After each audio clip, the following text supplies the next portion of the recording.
Chiều hôm nay chúng ta cùng quy tụ về đây trong tâm tình của những người con yêu mến mẹ để dâng lên Thiên Chúa người bạn và trung tâm. Nhờ hồng ân Thiên Chúa, mẹ được tôn kính vượt trên hết các thiên thần và loài người. Mẹ đã tham dự vào các mầu nhiệm của Chúa Kitô. Do đó, mẹ đã được giáo hội tôn vinh và đặc biệt sùng kính.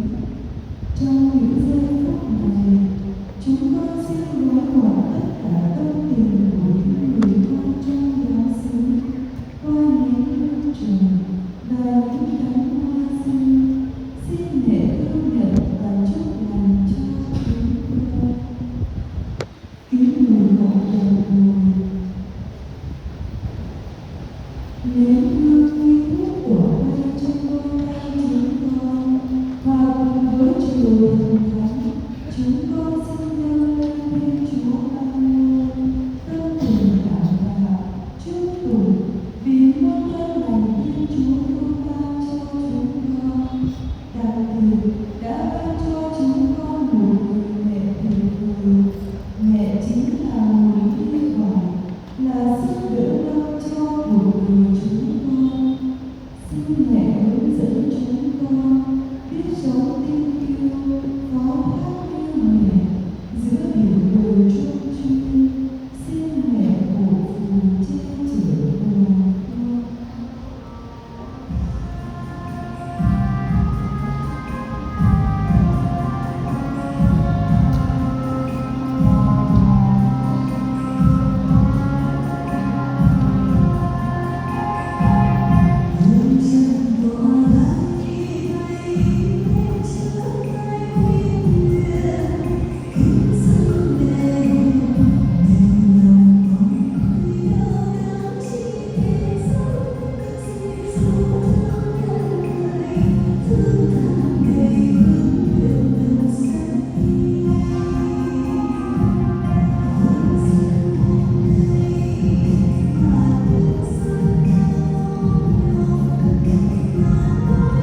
Ngày mẹ Maria cùng với những cánh hoa gửi gắm tình yêu, chúng con nhân lên mẹ hộ xác chúng con trong niềm tin yêu hy vọng.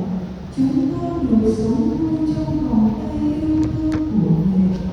Có mẹ, chúng con không sợ những khó khăn gian khổ của trần gian, bởi mẹ đã yêu thương chúng con. Mẹ sẵn sàng cho chúng con tất cả những gì thuộc về mẹ. Đây năm sắc hoa với tâm tình đâm xuôi nhỏ bé, chúng con dâng lên mẹ. Xin mẹ chúc lành cho mỗi người chúng con biết sống với Chúa, tin yêu Chúa như mẹ.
ngày lẻ